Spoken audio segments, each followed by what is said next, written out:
Every morning, he arrived before sunrise at Wilford Innovations, pushing his cleaning cart through silent glass hallways that would later buzz with executives and interns who'd step around him as if he were part of the furniture. His dark blue overalls bore the stitched word janitor like a badge of second-class citizenship. Most people didn't even know his full name. Some thought it was Eddie. Others, Edward. No one asked. But Ethan didn't complain. He mopped floors, fixed jammed printers, and unclogged sinks with quiet patience. He noticed everything, the way some people said thank you with sincerity, and the way others dropped trash without looking back. He always believed character revealed itself most in how people treated those they thought unimportant. The ones who treated him the worst were the junior executives, fresh out of business school, full of caffeine and entitlement. Lucas, Brian, and Troy were the ringleaders.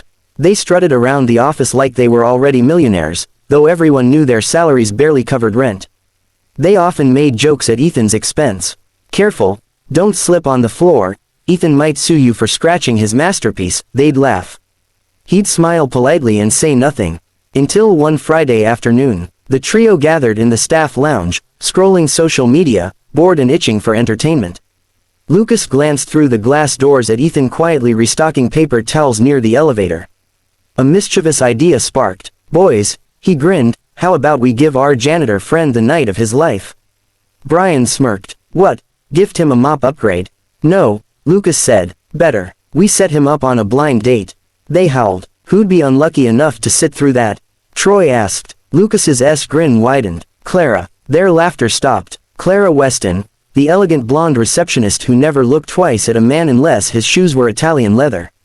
She was known for rejecting invitations with surgical precision. No one would dare set her up with a janitor. Which made it perfect for their prank. They crafted their plan with disturbing ease. They told Clara that a wealthy undercover investor was touring the company, posing as an average employee to test the culture. They said he had taken a liking to her and wanted a discreet dinner. He's eccentric, Lucas added, lowering his voice like it was privileged intel. He refuses to reveal himself unless people treat him authentically. Clara's eyes sparkled. An investor, possibly single, she agreed. They then approached Ethan with a different story. There's a woman who admires your kindness, Lucas said earnestly. She sees how hard you work. She wants to meet you. Ethan stared at them, stunned. No one had spoken to him like that in years. His heart thumped with disbelief and quiet hope. He nodded slowly. Okay, it's set, Lucas said, already fighting back laughter. Tonight, Arroyo rooftop, 7 sharp. Ethan spent the rest of the day unusually distracted. As the office buzzed around him, his mind lingered on one wild thought. Someone saw him. Someone cared. Little did he know, he was walking straight into humiliation. Arroyo rooftop was one of the most expensive dining spots in the city, nestled high above the skyline with flickering lanterns, live jazz, and views that made anyone sitting there feel important. Ethan arrived 10 minutes early, wearing the only button-down shirt he owned, neatly ironed, though outdated. His shoes were polished, but worn.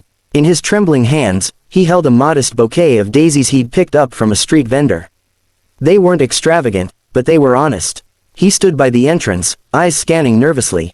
Guests walked past in tailored suits and designer gowns, some glancing at him with thinly veiled confusion, as if wondering how he'd gotten past security. He shifted from foot to foot, resisting the urge to leave.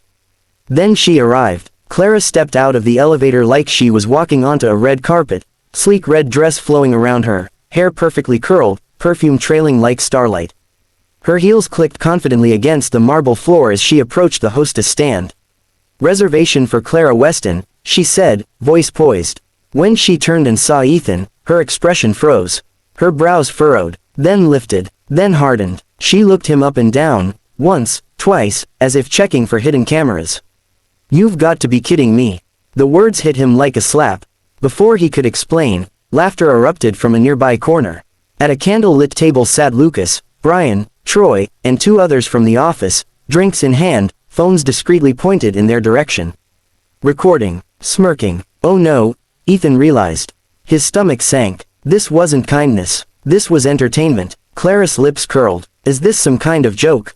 She demanded. Lucas called out, loud enough for the whole restaurant to hear, careful, Clara. He might sweep you off your feet, literally. Laughter exploded from their table. The waiters stiffened, unsure whether to intervene. Other diners turned their heads, annoyance mixing with curiosity. Some whispered, others frowned.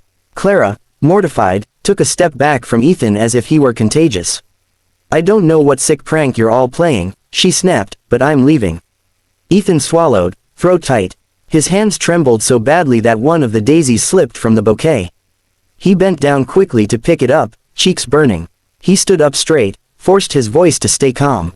"I'm sorry," he said softly, to her, to the room, to himself. "I didn't know." He turned to leave. "Wait," Lucas called mockingly. "Aren't you going to mop up your tears first?" More laughter. A waiter in the corner clenched his fists, clearly angry but unsure of his place. Ethan straightened his back and walked toward the exit, bouquet crushed slightly in his grip but held with dignity. He refused to run. He refused to cry, but before he could reach the door, a voice cut through the laughter like a blade. "Enough." It wasn't loud. It wasn't shouted, yet every head turned instantly. Standing near the entrance was Richard Wilford, the CEO himself. Tall, poised, with a presence that demanded silence. The laughter died in an instant. Ethan froze mid-step. Richard's gaze was fixed, not on the pranksters, not on Clara, but on Ethan. "Stay exactly where you are," the CEO said, voice icy and composed. The room, once buzzing with mockery, now held its breath. Richard Wilford didn't rush. He walked forward with calm authority, each step echoing louder than the earlier laughter. His gaze swept across the table of pranksters. Lucas sank into his chair, suddenly pale. Brian's hand froze mid-drink. Troy put his phone down like it had turned radioactive. When Richard reached Ethan, he stopped beside him, not in front of him, not between him and the door. Beside him, like an equal. "Mr. Hale," Richard said, voice steady. "You're right on time." A stunned hush fell over the restaurant. "Mr. Hale." Ethan blinked. "Sir." Richard turned to face the room, projecting his voice effortlessly. "For those who don't know, which appears to be most of you, this man is Ethan Hale. He's not just part of Wilford Innovations."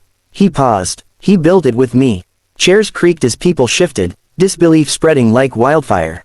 Clara stared wide-eyed, lips parted but frozen. The pranksters, faces drained of color. Richard continued wholeheartedly, "Long before marble floors and rooftop dinners, there were two men in a rented garage with one broken printer and a dream. One of them is your CEO." He placed a respectful hand on Ethan's shoulder. "The other is standing right here, quietly fixing the sinks while you film him like entertainment." Lucas tried to stammer, "Yes sir, we didn't know." "That," Richard snapped, "is exactly the problem." He turned sharply toward Lucas and his crew. "Character isn't shown in how you treat the powerful. It's how you treat the ones you think have no power." Silence thickened. No one dared breathe too loudly. Richard then addressed the staff. "Every person in this company, whether they write code or clean restrooms, earns their living with dignity. Anyone who mocks that," he looked back at the boys, "has no place under my roof."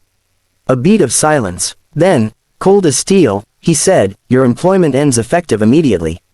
Security will collect your badges in the morning, assuming you have the courage to show up." Lucas's mouth opened, but no sound came. Brian slumped forward, defeated. Troy covered his face. Richard turned away from them as if they no longer existed. Then, gently, he faced Clara. She flinched. "I'm not firing you," he said. "You weren't part of the setup." Her relief was short-lived. "But what you said, before knowing who he was." He tilted his head. "Did you mean it?" Clara swallowed. Her voice was barely a whisper. "Yes." Richard nodded, turning away from her with quiet disappointment, as if that answer weighed more than any board decision. He extended his arm toward Ethan.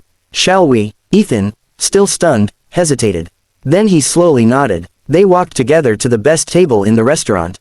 The staff rushed to reset it, anxious to make it perfect. Patrons who had watched in silence now sat straighter, some even giving subtle nods of respect. As Ethan sat down, Richard leaned slightly toward him. "I told you," he whispered with a small smile. "One day, they'd see." And for the first time in years, Ethan believed him. No longer invisible, no longer underestimated. Tonight, he was seen.